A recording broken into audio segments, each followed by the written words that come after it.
Buenas tardes a todos los seguidores de temas de Café en la Noticia. Mi nombre es Javier Peguero Espinosa y hoy miércoles 7 de octubre les presentamos a usted un nuevo programa llamado La Nomenclatura. El término responde a un conjunto de conceptos de definición de autor, o lo que es lo mismo, es la forma en que un grupo de personas calificadas nombran ciertas cosas. Con el paso del tiempo, este concepto para definir también a grupos de expertos y de personas calificadas, nombran a ciertas cosas, ¿no? Con su propia fraseología, definen fenómenos científicos y sociales, logrando que dichas definiciones fueran aceptadas por el grueso de la sociedad, sin cuestionar su autoridad. La nomenclatura apuesta a que nuestro programa funcione como una nomenclatura dentro de la política para nuevas generaciones, intercambiando la C por la K para hacer referencia de forma burlona a un grupo de políticos soviéticos en tiempos de Leonidas Brezhnev, quienes controlaban el Estado, sin afán de parecer soberbios y no aceptar críticas, sino más bien demostrar el espacio como uno serio, pero al mismo tiempo relajado. Hemos decidido bautizar a nuestro programa de esta manera. Como cada miércoles, nos estarán acompañando en este panel a Benjamín Mendoza Madrigal, historiador, profesor y columnista. Soy yo. Buenas tardes a todos. Miguel Pérez Pompa, quien es abogado y columnista y comentarista. Gracias, Javier. No sean tan serios, muchachos. Adelante, Javier. Sean bienvenidos pues a la nomenclatura en temas de Café en la Noticia, que comenzaremos con una conversación sin línea. En la nomenclatura, creemos importante el análisis y debate de temas relevantes o controversiales que suceden en nuestro país, ¿no? Así como en nuestro estado y municipio. Por tanto, en esta sección, en esta conversación sin línea, abordaremos dos temas que consideramos importantes para desmenuzarlos poco a poco, uno nacional y otro de nuestro estado. Como tema nacional, pues hemos visto, ¿no? Recientemente cómo a través de estos meses se ha crecido el discurso de la polarización, ¿no? Cada vez debido más a estos cambios acontecidos en nuestro sistema político, así como la oposición que tenemos hoy toca unas posiciones cada vez más radicales, ¿no? Creando dos bandos que el mismo presidente de México ha definido como liberales y como conservadores, o como otros más se clasifican como fifís y chairos. En este tenor yo quisiera preguntarles aquí a los panelistas qué opinión les da este tema que se acontece en nuestro país con estos movimientos que surgen de resistencia a las nuevas políticas que estamos viendo, Benjamín. Pues mira, yo quiero dejar como claro que a mí no me agrada, y ya que estamos hablando de la nomenclatura, pues, ¿no?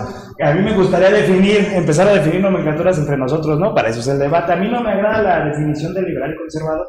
O sea, yo creo que conservador en una parte de la palabra, en el sentido estricto, sí hay cierto dejo de conservadurismo en esta clase de grupo, ¿no?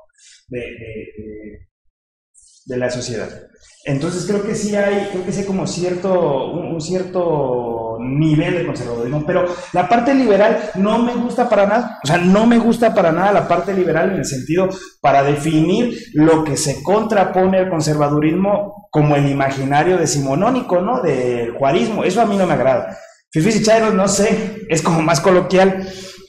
Sin embargo, sí tenemos que hacer hincapié en que es fundamental entender que la sociedad se está polarizando, al menos en el discurso. Cuando uno ve, por ejemplo, los números, tú te puedes dar cuenta que no hay un 50-50, pues no está lo que Gramsci diría o llamaría empate catastrófico, ¿no? No hay un 50-50 de la población enfrentándose.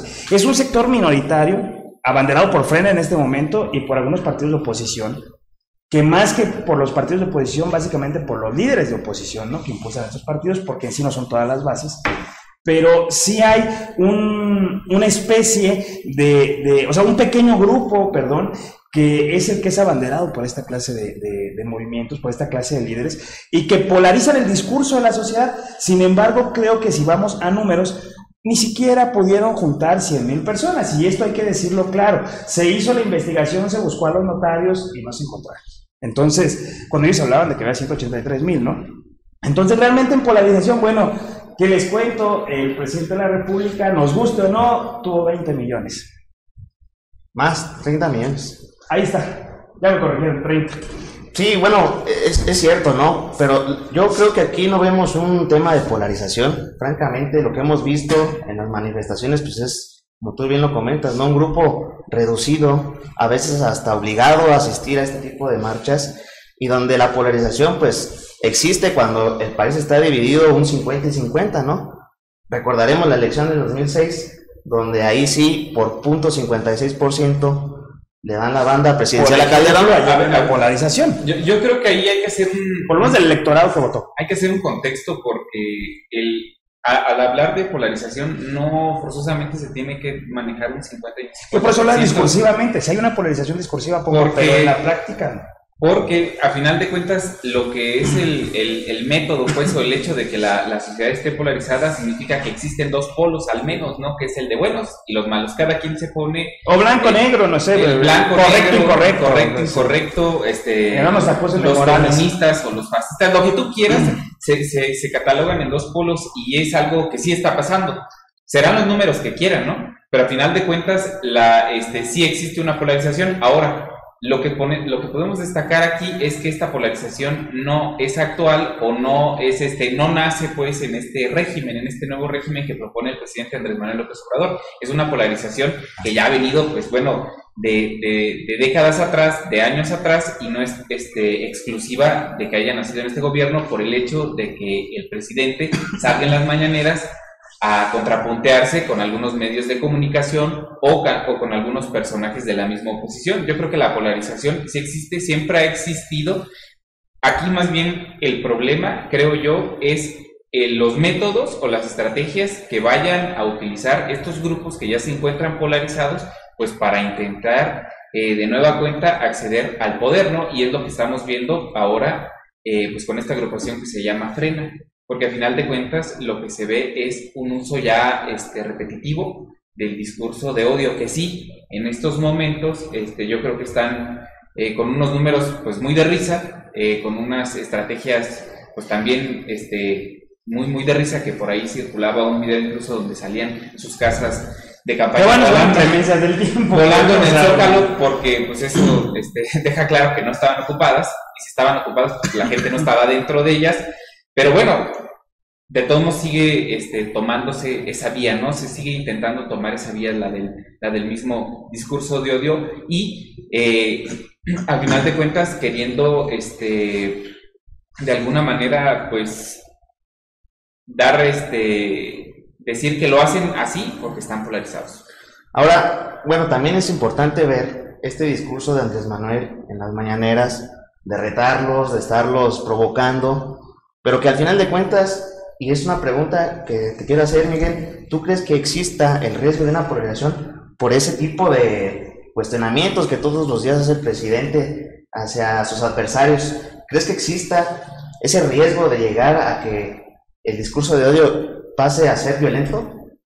Pues bueno, yo creo que el riesgo siempre ha estado latente, y lo comento porque pues siempre han existido ese tipo de agrupaciones. Ahora se llama Frena, pero recordemos que en las décadas de los 60 existía el Muro, siempre ha existido el Yunque. Existe el Muro todavía. Existe, o sea, también existe el Frente Nacional de la Lucha por el Socialismo, ¿no? O sea, son lados polarizados que, si bien algunos parece que se esconden por lo radicales que son, ahorita pues está tomando un protagonismo ya mediático, y eso es lo importante. Pero que sí tiene que, bueno, continúa. Eso es lo importante, creo yo, porque si toman un protagonismo mediático se empieza a normalizar el hecho de que salgan estas personas a decirle loco, demente, viejo, lo que tú quieras a Andrés Manuel López Obrador, y también a catapultar con base en noticias falsas, en fake news, pues a catapultar este tipo de discursos, ¿no? Entonces, si bien en este momento es muy poco viable que este discurso pase a la acción directa, que lo han intentado, están haciendo ese tipo de manifestaciones, pues bueno, siempre va a ser, yo creo, una amenaza. Claro, sí, bueno, o sea, yo lo que quiero, o sea, como precisar, es que la polarización discursiva, y vuelvo a insistir, existe. En términos reales, prácticos, de números, creo yo que no podemos hablar de una polarización como tal. En términos económicos, sí. Existen pobres, la gran mayoría, existen muy pocos que son ricos, ¿no? Y eso abona, obviamente, a la polarización discursiva, ¿no? Entonces, en esa parte, como bien lo señalaba aquí Miguel, pues hay un sector de la población que polariza, que radicaliza su discurso y lo lleva al grado, olvídate tú de organizaciones que tienen una participación democrática, como el Frente Nacional de Lucha por el Socialismo, o como el Partido Comunista de México, que no tiene registro. No, vamos más allá, ¿no? Movimientos políticos armados. Y que del lado de la derecha también han existido, porque de pronto parece que nos dicen que no, pero olvidamos que en los 30 son más demócratas. Se creó como reflujo de la guerra cristera el movimiento sinarquista, que le va a dar forma al PAN.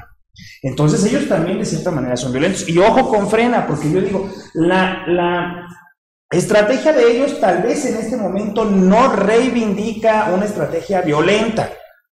Ellos están tratando de hacerlo bajo los esquemas de la democracia burguesa. Vamos a atacar al presidente, vamos a protestar para que el presidente se vaya. Sin embargo, Frena tiene un origen muy cercano a estas cúpulas religiosas, que incluso han pactado, porque también entendemos luego a la iglesia como, pues la iglesia es la iglesia, como lo vemos como un monolito. Dentro de la iglesia hay corrientes, hay sectas, hay grados. Sí, o sea, un montón de cosas en las que se pueden definir, ¿no? Incluso corrientes de pensamiento, incluso tenemos separación de clero regular, clero secular, órdenes religiosas, son un montón de cosas. Y Frena ha logrado que las cúpulas eclesiásticas de estas corrientes distintas logren pactar por primera vez en 80 años. No, y sí es cierto. Tenemos incluso a los cristeros ahí, a los católicos cristeros que quieren las tomas las armas. Si ves muchas de las gacetas que se manejan en este tipo pues, de doctrinas, que las venden pues en sus iglesias, ajá, cada domingo, cada sábado, pues incluso pues, también ellos escriben sus columnas y escriben, reparten sus periodos, su propaganda, y escriben pues propagandísticamente de que pues, hay un acecho del comunismo en México y que las iglesias están casi a punto de extinguirse. Es ahí donde está lo muy lo preocupante, ¿no? Porque al final de cuentas se validan también las falsas noticias para pues normalizar ese tipo de discursos y luego darlos como una opción viable, ¿no? En esta democracia que pues es incipiente aquí en México, pero al final de cuentas los valida, porque en esta última marcha, por ejemplo, que tuvieron los de Frena, que ya habían dicho que tenían 100,000 personas, lo cual no es cierto. 183,000 notarios. Seguramente sí crecieron sus números, pero no fue así como ellos lo decían. También, pues ya salieron todos estos medios de comunicación a decir es una aspiración legítima y válida. Sí, en estricto sentido sí lo es, su discurso nunca lo va a hacer. Bueno, pues dejamos este tema de Frena. Aquí la mejor opinión es la de ustedes, público de temas de Café en la Noticia, porque son temas que, bueno, están pasando. Inclusive ahorita, bueno, pues hay un plantón en el Zócalo. Y es un debate que está abierto, ¿no? Vean el video de las casas volando. Sí. Es muy divertido. Sí. Te caiga bien, Frena, o te caiga mal, pero hay que verlo. Y es inédito, ¿no? Sí. Los entrevistan, ¿no? Y otro medio. Sí, y también las consignas, ¿no? La ideología que ellos tienen también son muy graciosas sus interpretaciones que dan del movimiento. Bueno, pasamos a un tema local, ¿no? También que nos acontece a los michoacanos, que nos tiene atentos. Y que se viene una temporada electoral que cada vez se siente más la efervescencia de ese espíritu político de competencia dentro de los actores políticos. Es entonces que vamos a hablar sobre el tema de los posibles candidatos o precandidatos de las fuerzas políticas que hay en Michoacán, ¿no? hemos visto que ha habido manifestaciones, que los partidos que ahora son de oposición y que se han autodenominado Tumor, ¿no? Todos unidos contra Morena, que es el partido, bueno, la primera fuerza, para intentar, bueno, pues recuperar el terreno que perdieron en el 2018. Yo te pregunto, Benjamín, ¿cuál es tu opinión de los que han levantado la mano, ¿no? De estos personajes que podemos señalar como los más vistos y que pues tienen la intención de participar en el siguiente proceso. Hablando de esta alianza, ¿no? Sí, todos contra Morena. Ajá, en el estado, pues la verdad es que, mira, es triste que la democracia partidaria, que la democracia burguesa haya tenido que llegar a esto, pero la verdad es que no hay mucho que decir de ellos. O sea, tenemos por un lado a Antonio García Conejo, opacidad total en su gestión, y bueno, a mí se me ha hecho como muy gris, ¿no? Bastante gris. Por ahí... Lo último que recordamos de él, perdón que te interrumpa, pues es cuando se quitó la ropa, ¿no? La ropa, claro. Y lo decimos con total respeto. Alfonso Martínez me parece un tipo, pues que sí encarna a la derecha, bastante contradictorio, pero finalmente, ¿qué político de bajo nivel no lo es? O sea, y lo digo con todo respeto, ¿no? Porque lo decimos con conocimiento de causa. Alfonso Martínez dejó el PAN para lanzarse como independiente, bajo la bandera de que los ciudadanos independientes eran los que tenían que triunfar. Llegó a la alcaldía. Ahora lo vemos en fotografías por ahí con los Dodoli en Uruapan, ¿no? Que son los caciques del PAN en esa zona. Lo vemos coqueteando acá con Quintana, ex candidato a la alcaldía de Morelia. Entonces no entendemos si es independiente o es de algún otro partido. Aparte de súper contradictorio también en su actuar, porque de pronto subía fotografías todos los días diciendo que estaba visitando, recorriendo el estado, y de pronto sube una foto diciendo tengo COVID y me tengo que recluir, cuando constantemente en todas sus participaciones, en sus fotografías, en sus videos, atacaba a los alcaldes de Morena, principalmente al alcalde de Morelia, por decirle que no tomaba las medidas sanitarias adecuadas. Pero entonces él se aventó una gira por el estado durante 15 días que no sabía que tenía COVID, contagió un montón de gente, suponiendo que sea cierto, ¿no? Entonces, perdón, entonces, por ahí, digo, el PRI... ¿Qué pueden hacer? Víctor Silva, se habla de Guillermo Memo Valencia. Ese es el que se anda, yo no sé de dónde es, pero se anda publicitando en toda la ciudad. Sí, o sea, yo lo digo porque tiene los colores en rojo, bueno, verde, parece rojo, que parece que ser del PRI. Toño Ixtláhuac, que bueno, ya renunció al PRI. Ahora quiere intentar la independiente también. Claro, pero digo, por ahí, otra vez, ciudadanía ejerzan su derecho al voto de una manera consciente. Si Toño Ixtláhuac se le declara como independiente, pues no es independiente, es priista. Y si uno quiere votar por él, está bien. Si quiere votar por él, está bien, pero que no nos digan que son independientes. Completamente no.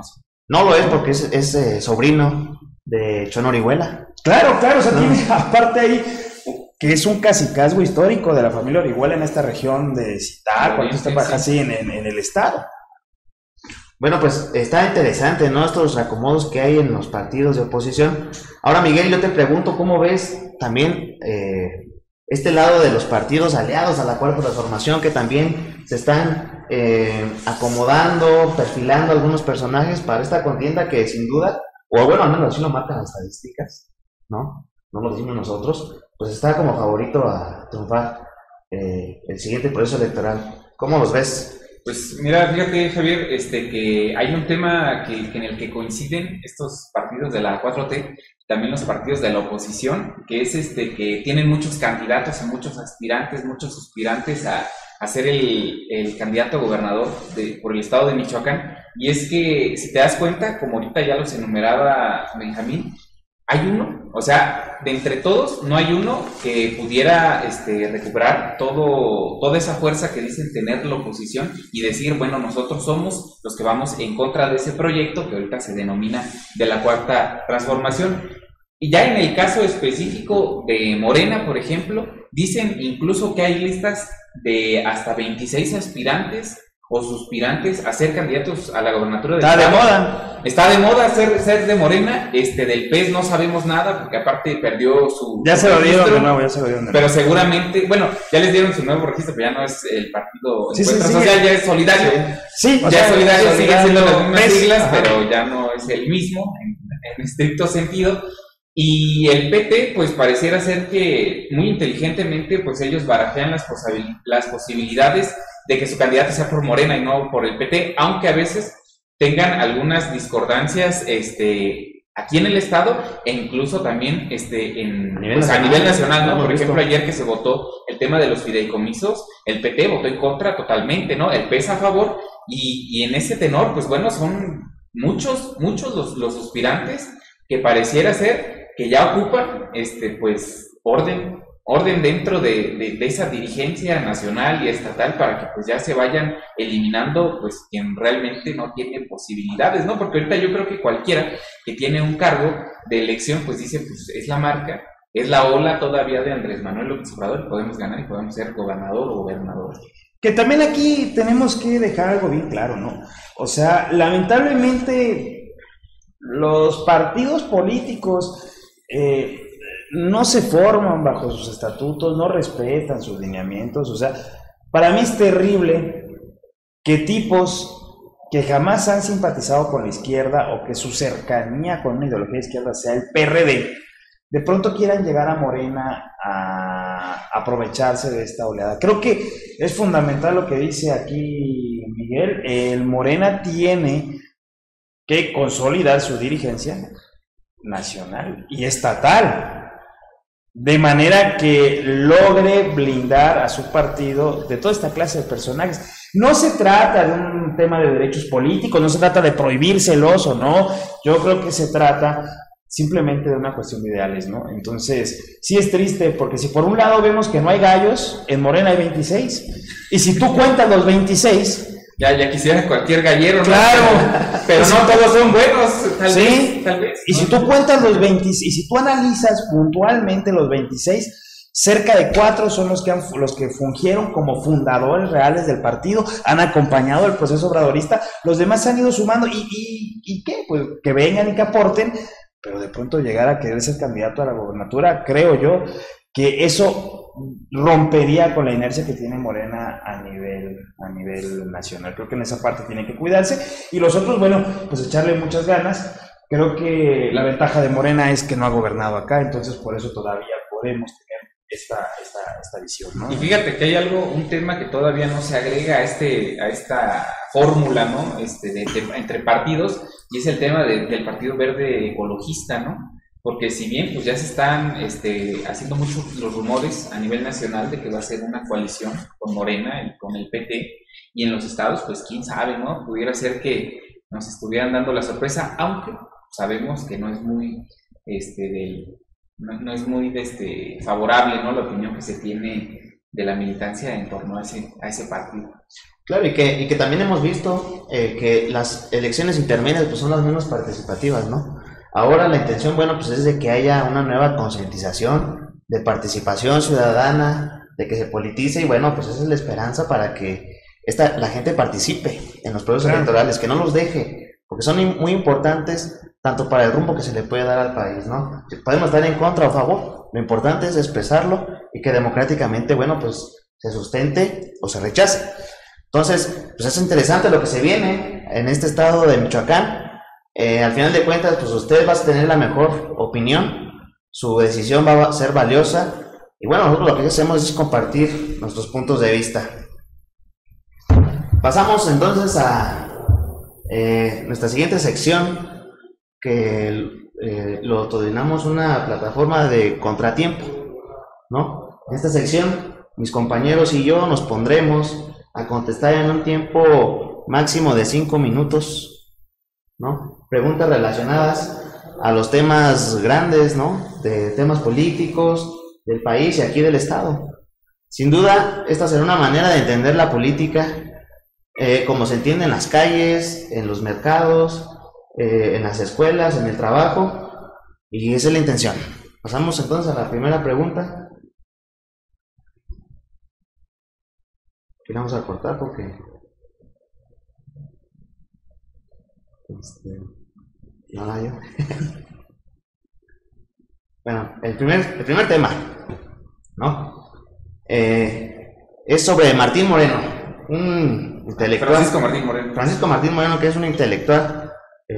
Pseudo intelectual, conservador, escritor. Y un discurso de odio, ¿no?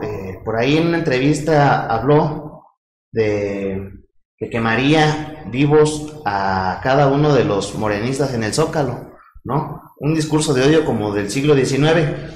Aquí, la pregunta, vamos a empezar primero con... ¿Cuándo arranca el cronómetro? ¿Ya? Cuando empiezas la pregunta. Cuando termine la pregunta... Ahí arranca, ¿no? Entonces, la pregunta, Benjamín, ¿es un camino viable para el conservadurismo este discurso de odio que propagan sus voceros? El conservadurismo no tiene ningún camino viable porque efectivamente trata de emular situaciones del pasado. Entonces, para mí, en una evolución natural de la sociedad y biológica, incluso viéndolo desde un punto darwinista, tendríamos que progresar hacia adelante. Entonces, para mí no hay manera de, y por favor, no lean a Martín Moreno, no le estoy haciendo propaganda en contra, simplemente es muy, muy malito en sus libros. Como historiador se los digo. Miguel. Pues mira, yo creo que no es viable, sin embargo yo creo que muchos lo optarán por esa estrategia, yo creo que muchos van a caminar por ahí, digo, no es el único, ya también está Pedro Ferriz Tecón, que ya también se hace como el primer soldado de Frena, y pues también recordemos por ejemplo a Carlos Alarraqui, que por ahí hace ya aproximadamente 6 años les decía pues bastantes vituperios a los que se manifestaban en ese entonces por el caso Ayotzinapa. Bueno, yo considero que este discurso de odio pues se da en todos lados, ¿no? Inclusive también se ha dado en la izquierda. Yo creo que la gente no lo acepta. No, al mexicano no le gusta tanto la violencia.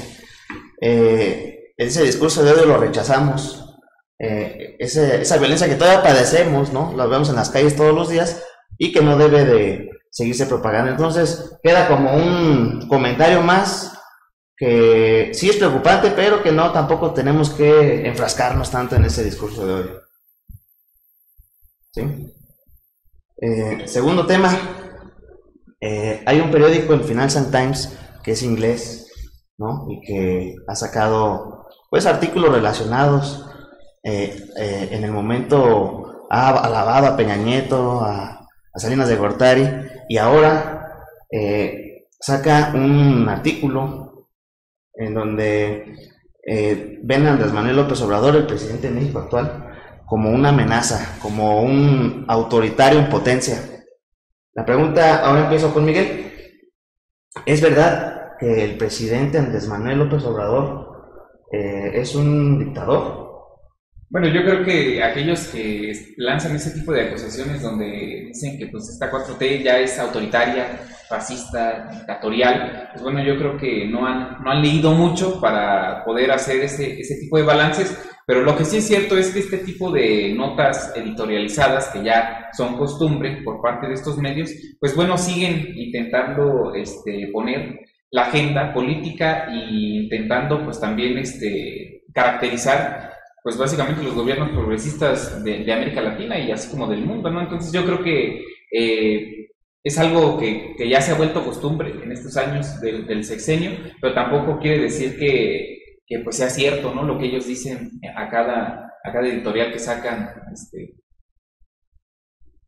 Sí, claro. Benjamín. Yo considero que es lamentable que los medios de comunicación que hagan en esto. Yo no digo que no le peguen al presidente, péguenle, pero péguenle con argumentos, de una manera seria, intenten hacerlo de una forma concreta, ¿no? Así. La verdad es que este tipo de editoriales no abonan mucho a la supuesta polarización que ya existe, que tanto demandan ellos. Sí, bueno, yo creo que, pues sí, en efecto, yo no veo que Andrés Manuel es un autoritario. La verdad creo que hasta estimula este diálogo circular, que la misma gente participe también en estas decisiones importantes en el país. No creo que el poder se concentre nada más en él, ¿no? Él tuvo una votación inédita en los últimos tiempos, está aprobado por la gran mayoría del electorado. Entonces, llamarlo autoritario, pues me parece algo aventurado y fuera de contexto. Pasamos al tercer tema, que es uno que está sonando mucho en todos los medios de comunicación, y ayer se dio un gran debate sobre los fideicomisos. Benjamín, yo aquí te pregunto de manera en contratiempo, ¿cómo lo ves tú? ¿Es un error o es un acierto el desaparecerlos? A favor de la desaparición de los fideicomisos. Han generado bastante opacidad. Son canales para la corrupción.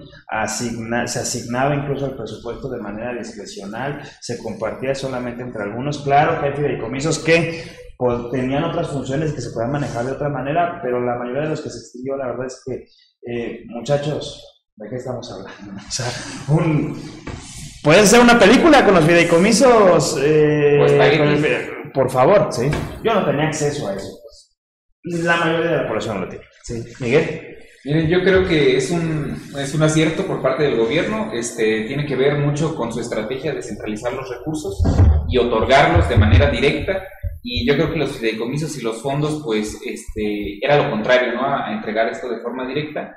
Se han ventilado también mucho la manera como se otorgaban estos fondos o el dinero de los fideicomisos. Por ahí incluso hasta circulaba una imagen de cómo a una persona que había patentado pues una manera de hacer espagueti, yo creo muy rica, o no sé, pues incluso hasta le dieron 8 millones por parte del CONACYT. Pues obviamente, pues con eso vamos a estar muy, muy en contra de que se otorguen el dinero a los fideicomisos y a los fondos. Entonces, lo celebro, aunque ahorita pues se va a seguir discutiendo sobre cuáles sí y cuáles no, porque nada más lo votaron de manera general en el Congreso. Claro, bueno, mi opinión es que es bueno que se redistribuya el gasto público. Es cierto que los fideicomisos, bueno, pues han estado señalados a través del tiempo y desde su creación como turbios, ¿no? Que incitan a la corrupción, al desvío de dinero. Y que ahora, bueno, pues se trata de que se garantice una transparentación de ese uso del recurso, ¿no? No se están aboliendo de todos los apoyos a los deportistas, a los campesinos, a los artistas mismos. No se trata de no darles apoyo, se trata nada más de especificar bien en qué se está gastando ese dinero y que dé frutos, ¿no? Que sea expedito. Entonces pasamos al siguiente tema. Nada más que cuarto tema que vamos a tocar es la interna de Morena, ¿no? A través del tiempo, estos últimos días, hemos visto mucho hablar sobre que si va una encuesta de Morena, que si no va, que si se renueva, que ya siempre no, pero al final de cuentas se va a renovar, ¿no? Aquí la pregunta, Miguel, es ¿cómo ves el destino de este partido Morena en torno a su renovación? Bueno, pues yo creo que ya era necesario, era natural también, es algo que se había estado postergando. Había muchos grupos que tenían pues muchos intereses de por medio, que querían sí o sí pues ser los dirigentes máximos del partido del gobierno, pero no el partido en el poder. Eso hay que comentarlo mucho. Y yo creo que pues bueno, este cambio o este recambio ya necesario, sea el que sea, pues es necesario y tiene que traer pues mucho trabajo para las elecciones del 2021, y no nada más para eso, sino pues para el acompañamiento que se le dejó de dar, creo yo, al presidente Andrés Manuel López Obrador. Benjamín. Pues es necesario el recambio, totalmente necesario, y ante el escenario que tenemos, no tenemos otra opción, y bueno, de los que nos quedaron, pues tenemos que escoger entre ellos, si es que nos llaman, ¿no? Así que yo creo que está bien, la renovación tiene que darse. Yo también coincido, creo que Morena es un partido que se ganó la confianza de la gente muy rápido. Su primera elección presidencial pues la ganó, ¿no? Desde luego que esto se explica gracias al liderazgo, ¿no? Político y de luchador social que tiene Andrés Manuel López Obrador, pero que Morena no debe de perderse en su sintonía. Creo que debe de seguir siendo un partido, un referente moral ante la ciudadanía, y que su renovación, bueno, pues traerá al menos nuevos aires, ¿no? Ya no estará estancado con los mismos grupos que lo han intentado controlar, sino que ahora podemos ver que, bueno, pues tenemos la posibilidad, no todos, porque va a ser una encuesta muy abierta, ¿no? Pero que sí se va a ayudar para definir el camino que tiene este partido político, que tiene las de ganar la siguiente elección, y que es importante que se renueve, ¿no? Entonces pasamos al quinto tema y último. Ya se nos acabó el tiempo, sí. Creo, pero adelante, Gabito. Bueno, pues vamos al último rápidamente. Es un tema local, ¿no? Que ha pasado y que me gustaría, bueno, pues escucharlos y que el público mismo también nos mande sus comentarios sobre un tema que ha estado pasando en la ciudad de Morelia, de controversia en torno a un monumento, estos monumentos que están en la ciudad. Uno en específico que está ahí cerca de Venustiano Carranza, que es el monumento a la construcción de la ciudad, y que varios activistas, bueno, han dicho que sería bueno, pues, quitarlos, ¿no? ¿Crees que sea lo ideal para...? Pero ¿de cuál monumento estamos hablando? El de la construcción de Morelia, donde hay unos...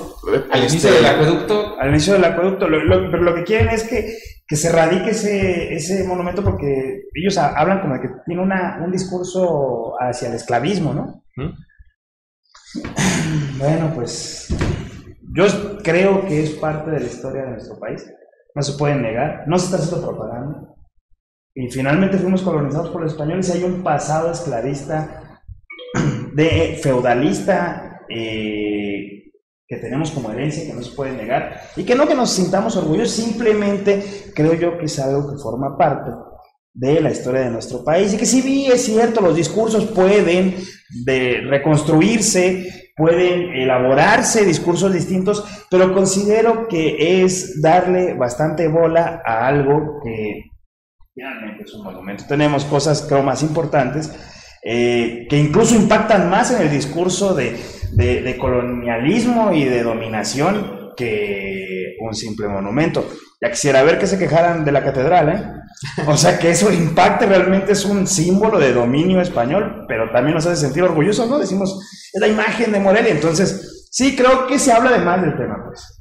Sí, Miguel. Yo creo que quitando, pues, estos monumentos no se va a cambiar la historia, así como tampoco quemando libros. Yo creo que es parte de nosotros, la tenemos que estudiar, obviamente, para que no se repitan este tipo de cosas, pero bueno, al final de cuentas es parte de... Y yo creo que no podemos negarla, aunque no nos guste. Claro, bueno, yo también considero que es desgastar, ¿no? Este activismo, este despertar de conciencias que hay en la ciudadanía de romper cualquier paradigma de opresión. Sin embargo, bueno, creo que sí vamos mal encausados en quitar un monumento que, pues, es la realidad. Morelia fue el jardín de la Nueva España y fue construido a base de esclavismo. Por eso fue que aquí fue una... Y que no es que nosotros nos sintamos orgullosos de eso, ¿no? Ni que estemos a favor de eso, pero es lo que es, ¿no? Y que también hay que recordar, bueno, aquí en Morelia hubo una conspiración en contra de ese esclavismo en los tiempos de la independencia. Sí, de ese régimen, pues. Claro. ¿No? Entonces, bueno, terminamos con esta sección. Pasamos a la última, no sé. A la sección final, que queda claro que para inaugurarla le toca a buen Javito.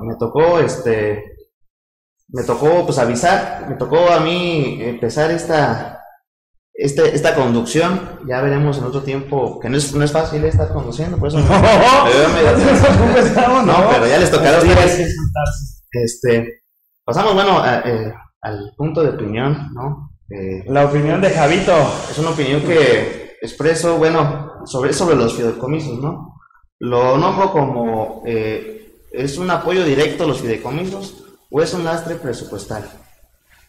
¿Era necesario eliminar los fideicomisos en México? Yo considero que sí, sobre todo en los tiempos en los que vivimos, que acontece una crisis sanitaria y una crisis económica, y que la ley de austeridad republicana lo demanda así. Era necesario darles una redistribución a ese gasto, porque hace falta apoyar a los sectores emergentes, como son los pobres, como es la reactivación de la economía, como es la generación de empleos, el repuntalamiento de la industria petrolera, y bueno, pues también los avances tecnológicos y de construcción que se están suscitando en el país. Desde luego, bueno, esto ha ocasionado también un malestar, sobre todo en los bolsillos de quienes eran favorecidos con estos fondos, ¿no? En México, el gobierno de México pasó a ser un gobierno donde tenía muchos fondos en sus dependencias, ¿no? Estamos hablando de que es alrededor de unos 70,000 millones de pesos que están ahí atorados, que no se ayudan a nadie, pero que están ahí y que están en esos fideicomisos. Por eso la propuesta que hace el gobierno de México me parece que es oportuna, porque es esclarecer ese gasto que se está efectuando, y que la propuesta es, bueno, que se integre a la hacienda pública y que la hacienda pública sea quien los distribuya sin discrecionalidad, ¿no? De manera transparente, eficaz, loable. Desde luego que estamos hablando de un mecanismo que va a tener que innovar, que no se ha visto aquí en México, pero que se tiene que garantizar ese apoyo sin afectar los derechos de nadie. Solamente es quitar a los aviadores que existen del presupuesto público, que los hay, son muchos, y estamos hablando de miles y de millones de pesos que está afectando a la economía, a las arcas públicas. El secretario de Hacienda, Arturo Herrera, ha explicado de manera muy puntual que estos fideicomisos se han distribuido, los que están fuera de la ley, se han distribuido para gastos emergentes, como son la salud pública. Y los que están dentro de la ley, ayer el Congreso aprobó eliminar 109 de ellos, lo cual el secretario de Hacienda ha dicho que esos apoyos no se van a desaparecer, se van a seguir dando, pero van a ser directos, de una manera más transparente.